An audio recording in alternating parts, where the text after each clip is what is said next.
Sarah lui dit, « Khaled, si je meurs, et que notre fils reste en vie, je ne t'empêcherai pas de te remarier, mais je t'en prie, ne confie pas notre fils à ta nouvelle femme. Laisse-le chez mes parents ou chez les tiens, mais ne le place pas auprès d'une autre femme. » Khaled, étonné, répondit, « Qu'as-tu aujourd'hui, ma chérie? Tu as beaucoup changé. Où est la Sarah qui croit au décret et à la destinée de Dieu? De plus, ce n'est pas une opération chirurgicale dangereuse, ni une maladie grave pour avoir peur. C'est un accouchement simple. » Sarah dit, « Khaled, j'ai l'impression que c'est mon dernier jour en ce monde. Si Dieu reprend mon âme, pardonne-moi, je t'en supplie, Khaled. Pardonne-moi si j'ai manqué à mes devoirs envers toi, si je t'ai fait du tort, ou si je n'ai pas écouté tes paroles. Pardonne-moi. » À ce moment-là, Khaled ne put se contenir. Une larme tomba de ses yeux sur la main de Sarah, et il dit d'une voix tremblante, « Crois-moi, Sarah, tu es la personne la plus précieuse et la plus chère que je possède dans ce monde. » Puis, il posa sa tête sur sa poitrine et se mit à pleurer.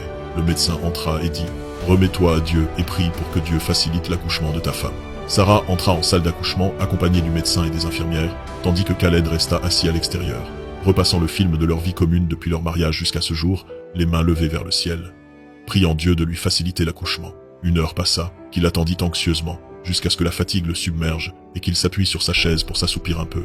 2 heures plus tard, le médecin le réveilla en disant « Félicitations, vous avez un fils. » Submergé par une joie intense, il attrapa inconsciemment la main du médecin et faillit l'étreindre, mais se reprit rapidement, s'excusa et la remercia.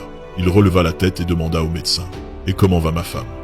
Le médecin répondit d'une voix hésitante « Elle est un peu fatiguée. Nous l'avons transférée en soins intensifs. » Khaled, troublé, lui demanda avec anxiété « Qu'est-ce qu'elle a, docteur? Rassurez-moi. » Elle dit « Elle a une hémorragie sévère et de l'hypertension artérielle, ce qui l'a plongée dans le coma. » Khaled fut foudroyé par la nouvelle et faillit s'évanouir sous le choc. Le médecin essaya de le calmer en disant « Priez pour elle, nous faisons tout ce que nous pouvons. » Il était tantôt joyeux et riait de son fils, tantôt il pleurait de tristesse pour ce qui était arrivé à sa femme. Il demanda la permission au médecin de voir Sarah. Quand il la vit, le teint jaune, le visage pâle, connecté à des machines, il pleura amèrement et se demanda en lui-même comment c'est possible qu'elle était en parfaite santé et pleine de vitalité il y a peu, et comment les choses ont-elles pu changer ainsi. Le médecin entra et l'informa que les visites n'étaient pas autorisées longtemps et lui demanda de sortir. Khaled retourna chez lui et se mit à prier et à supplier Dieu de la guérir, jusqu'à ce que le sommeil le terrasse. Au milieu de la nuit, le téléphone sonna. Khaled répondit d'une voix épuisée. « Allô? Oui ?» Une voix venant de l'hôpital lui dit « Êtes-vous Khaled? Oui, votre femme a quitté ce monde et nous vous prions de vous présenter pour finaliser les formalités de prise en charge. » Le combiné lui tomba des mains et il éclata en sanglots jusqu'à ce que ses larmes tarissent. Puis il appela son frère, son père et la famille de sa femme pour leur annoncer la tragédie. Il se rendit à l'hôpital et la décision fut prise qu'ils sortiraient tous les deux ensemble, la mère et l'enfant. Une scène qui fit pleurer tout le monde.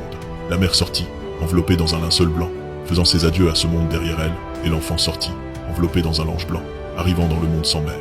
Ils sortirent au même moment, à la même minute, mais il ne leur fut pas écrit de se rencontrer. Ils avaient été ensemble 9 mois, et au dernier moment, ils se séparèrent. Le maman partit pour le cimetière, et l'enfant partit pour la maison de son père.